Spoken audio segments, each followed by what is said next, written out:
इस वीडियो में हम बात करने वाले हैं रिस्पायरेटरी सिस्टम के बारे में। दोस्तों इस वीडियो को हमने एनिमेशन के थ्रू समझाया है और लास्ट में एक क्वेश्चन आंसर का भी सेट रखा है। तो दोस्तों आपसे एक छोटा सा रिक्वेस्ट है कि इस वीडियो को शुरू से अंत तक देखिए ताकि आपका पूरा कॉन्सेप्ट क्लियर हो जाए। तो चलिए दोस्तों इस वीडियो लेक्चर को स्टार्ट करते हैं।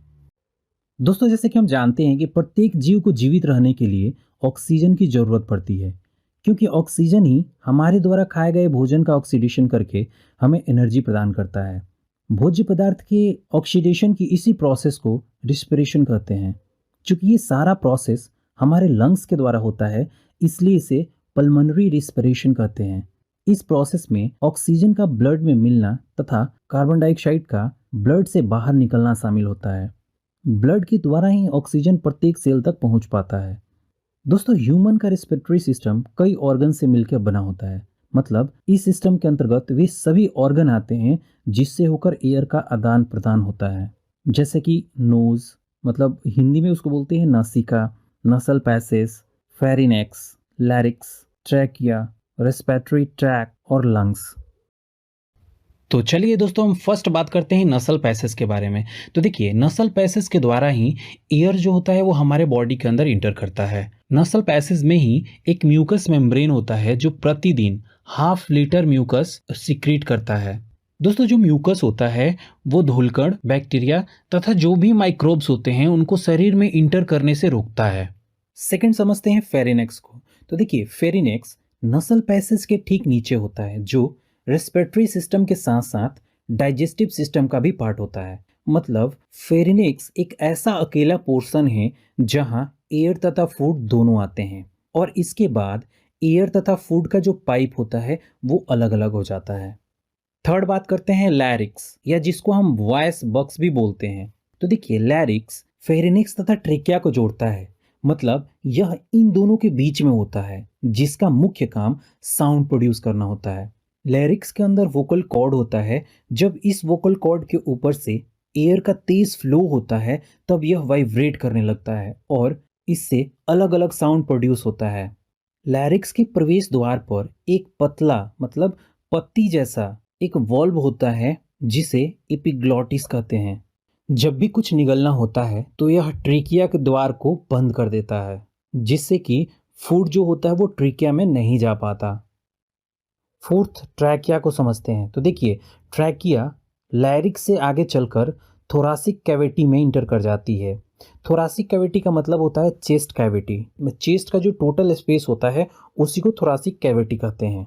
ट्रैकिया जैसे ही थोरासिक कैविटी में इंटर करता है यह 2 ब्रांच में डिवाइड हो जाता है, जिन्हें प्राइमरी ब्रोंकाई कहते हैं। राइट ब्रोंकाई 3 ब्रांचेस में डिवाइड होकर राइट साइड के लंग्स में इंटर कर जाता है, जबकि लेफ्ट ब्रोंकाई केवल 2 ब्रांच में ही डिवाइड होकर लेफ्ट लंग्स में इंटर कर जाता है। दोस्तों ट्रेकिया की जो कुल लंबाई है वो करीब करीब 10 से 11 सेंटीमीटर तक होता है। ट्रेकिया के वॉल पर 16 से 20 तक सी शेप के बने कार्टिलेज के रिंग होते हैं, जिसका काम ट्रेकिया को सिकुड़ने तथा चिपकने से बचाने का होता है। नेक्स्ट ऑर्गन लंग्स के बारे में बात करते हैं। तो देखिए लंग्स को हिंदी में फेफड़ा बोला जाता है। लंग्स हमारे रिस्पायरेटरी सिस्टम का इम्पॉर्टेंट ऑर्गन होता है जो रीब केज के अंदर थोरासिक कैविटी में सुरक्षित रहता है। दोस्तों लंग्स हार्ट की दोनों तरफ एक पेयर में होता है। राइट लंग्स लेफ्ट लंग्स की कंपेयर में थोड़ा बड़ा होता है। लेफ्ट तथा राइट दोनों लंग्स एक मेम्ब्रेन द्वारा घिरा रहता है जिसे प्लूरल मेम्ब्रेन कहते हैं। दोस्तों दोनों लंग्स फिशर के द्वारा लोब्स में डिवाइड होते हैं। यहाँ फिशर का मतलब क्या होता है? यहाँ फिशर्स एक डबल फोल्ड होता है जो लंग्स के एक्सपेंशन में हेल्प करता है। जो हमारा राइट लंग्स होता है वो 3 लोब्स में डिवाइड होता है, सुपीरियर, मिडिल और इंफीरियर।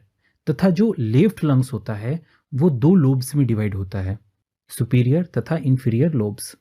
जैसे कि दोस्तों हमने बात किया था कि ट्रैकिया से जैसे ही एयर आगे बढ़ता है वह 2 पार्ट में डिवाइड हो जाता है जिसे ब्रोंकाई कहते हैं, और यह ब्रोंकाई लेफ्ट तथा राइट लंग्स में इंटर कर जाता है।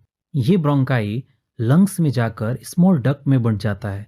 राइट लंग्स के ब्रोंकाई 3 ब्रांच में डिवाइड होता है तथा जो लेफ्ट लंग के ब्रोंकाई होता है 2 ब्रांचेस में डिवाइड हो जाता है।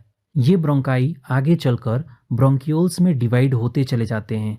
ब्रोंक्यूल्स के अंत में ही एक सेक लाइक स्ट्रक्चर होता है, मतलब थाइलिनुमा स्ट्रक्चर होता है, जिसे एल्वियोलाई मतलब कूपिका कहते हैं। और इसी अल्वियोलाई में गैसों का एक्सचेंज होता है, मतलब कार्बन डाइऑक्साइड शरीर से बाहर निकलता है तथा ऑक्सीजन ब्लड में मिलकर सेल तक पहुंचता है।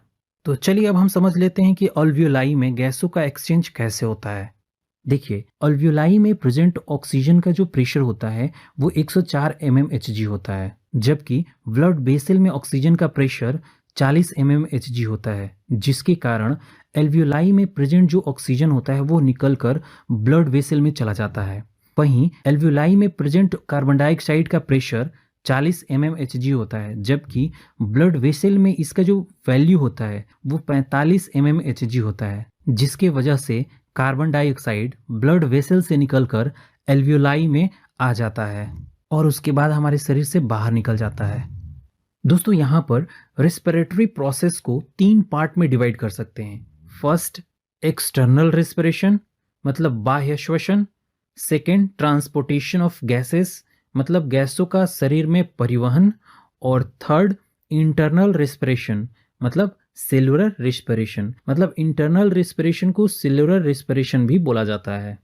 तो चलिए एक एक करके इनको हम समझते हैं। तो सबसे पहले हम समझते हैं एक्सटर्नल रेस्पिरेशन के बारे में। देखिए, किसी भी ऑर्गेनिज्म तथा इन्वायरमेंट के बीच जो ऑक्सीजन तथा कार्बन डाइऑक्साइड गैसों का आदान प्रदान होता है उसे ही एक्सटर्नल रेस्पिरेशन कहते हैं। दोस्तों, एक्सटर्नल रेस्पिरेशन में 2 प्रोसेस होता है। एक, ऑक्सीजन का शरीर में अंदर आना जिन्हें इंस्पिरेशन कहते हैं, तथा दूसरा कार्बन डाइऑक्साइड का शरीर से बाहर जाना जिन्हें एक्सपायरेशन कहते हैं। दोस्तों, जब हम सांस लेते हैं तो हमारे आसपास के इन्वायरमेंट से हमारे शरीर में 78.09% नाइट्रोजन, 21% ऑक्सीजन, 0.03% कार्बन डाइऑक्साइड हमारे लंग्स तक पहुंचता है, तथा जब हम सांस छोड़ते हैं या एक्सपायरेशन के समय हमारे शरीर से 78.09% नाइट्रोजन, 17% ऑक्सीजन और 4% कार्बन डाइऑक्साइड बाहर निकलता है। यहाँ पर एक चीज़ समझने वाली बात है कि नाइट्रोजन में कोई चेंजेस नहीं होता है, मतलब नाइट्रोजन जितना अंदर जाता है उतना ही वो बाहर निकल आता है। दोस्तों, जब हम सांस छोड़ते हैं तो लगभग 400 मिलीलीटर वाटर प्रतिदिन हमारे शरीर से बाहर निकलता है। तो अब हम बात करते हैं सेकेंड, मतलब ट्रांसपोर्टेशन ऑफ गैसेस, मतलब गैसों का शरीर में परिवहन। तो ट्रांसपोर्टेशन ऑफ गैसेस कैसे होता है, मतलब कैसे जो ऑक्सीजन होता है या फिर कार्बन डाइऑक्साइड होता है वो कैसे ट्रांसपोर्ट होता है एक प्लेस से दूसरे प्लेस में। चलिए उसके बारे में जरा हम समझते हैं। तो देखिए, ऑक्सीजन का लंग्स से शरीर के सभी सेल तक पहुंचना तथा कार्बन डाइऑक्साइड का लंग्स तक पुनः वापस आने की जो प्रोसेस है उसी को हम ट्रांसपोर्टेशन ऑफ गैसेस कहते हैं। ऑक्सीजन तथा कार्बन डाइऑक्साइड का ट्रांसपोर्टेशन हमारे ब्लड सर्कुलेशन के द्वारा होता है, जिसमें ऑक्सीजन का ट्रांसपोर्टेशन ब्लड में पाए जाने वाले रेड पिगमेंट मतलब हीमोग्लोबिन के द्वारा होता है। हीमोग्लोबिन एक आयरन युक्त प्रोटीन है।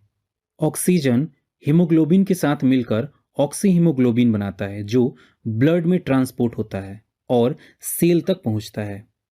ऑक्सी हीमोग्लोबिन जैसे ही सेल तक पहुंचता है ये दोनों ब्रेक हो जाता है और ऑक्सीजन सेल के अंदर इंटर कर जाता है। दोस्तों, कार्बन डाइऑक्साइड का ट्रांसपोर्टेशन सेल से लंग्स तक 3 प्रकार से होता है।